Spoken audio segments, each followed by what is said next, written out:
Good morning YouTube, how are we all doing? Ben here with the Gaming Pod, and today I'll be showing you some of the farms that I've built in my survival world that I have recently just started.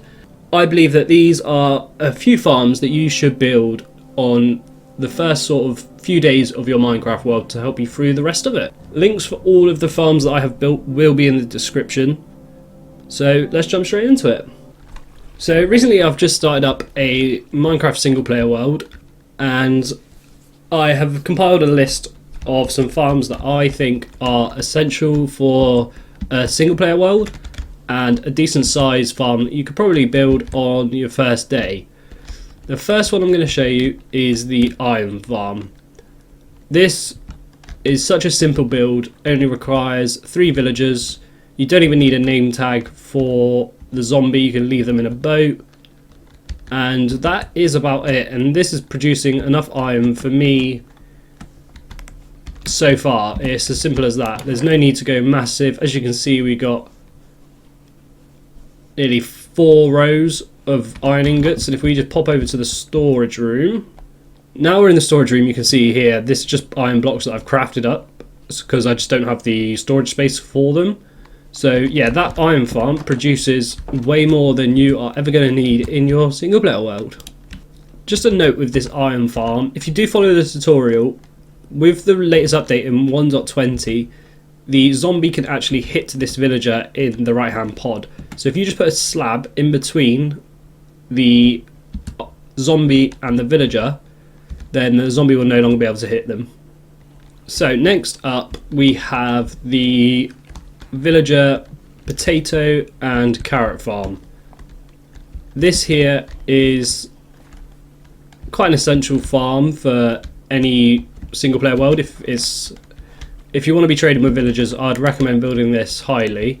If we just fly in here, you can see it's got 2 sides to it, so 2 carrots and 2 potatoes, and the farmers just go around harvesting and throw to the villager in the middle, who can't catch it, and it goes into the hopper minecart and into our storage system just over there.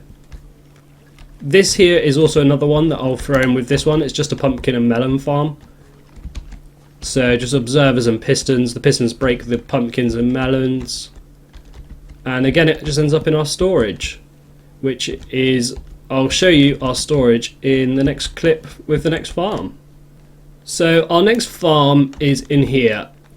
Whether or not you will call it a farm is up for debate, but it's our villager trading hall.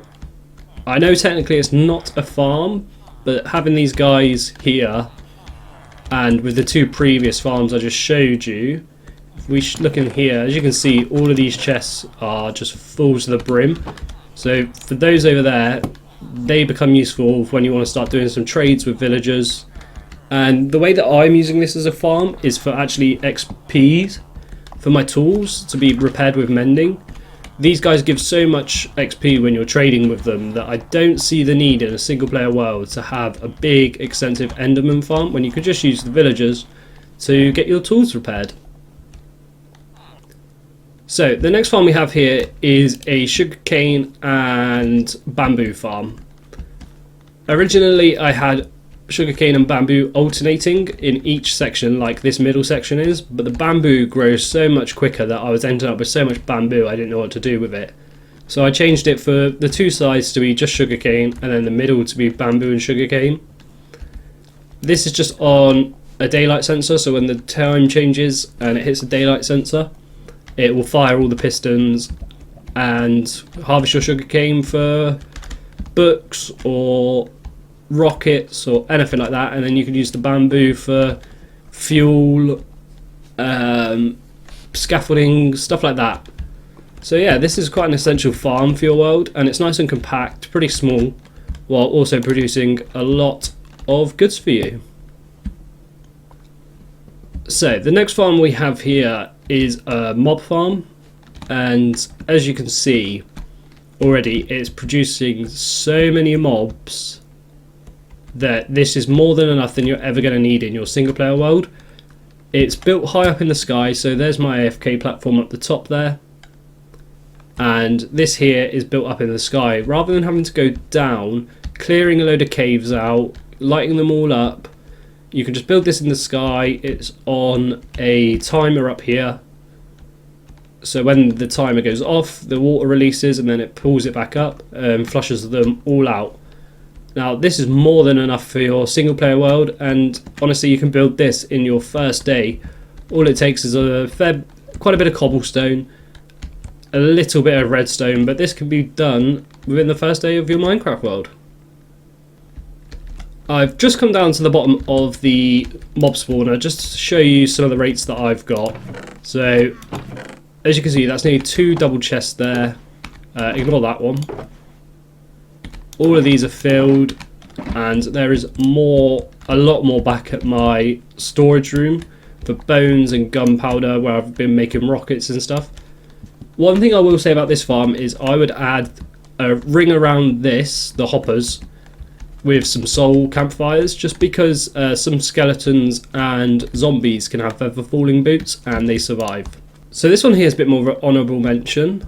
It depends if you build with moss a lot or not, but a moss farm is a great idea if you like to use a lot of moss in your world and have it for decorative purposes. They are so simple to set up, and again, so small and compact.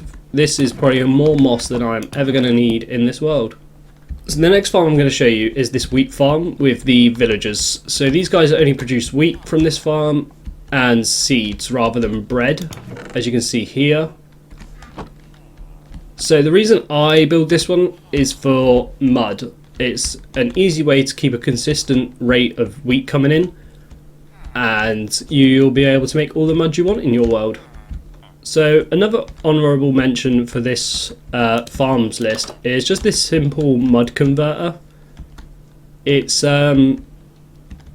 so handy to have, rather than having to sit there with bottles and keep filling them up, pressing the dirt, mining them. This here pretty much does it automatically. You just have to stand here with a diamond shovel, place some dirt here and just mine away. So that will make your life a lot easier if you're building with mud. That there is my essential farms for your Minecraft world. I hope you guys enjoyed. They are some simple farms that anyone can build. Follow a YouTube tutorial. Links are in the descriptions to all the farms I've shown in the video. I hope you guys had a great day. Please like, subscribe, and I shall see you in the next one.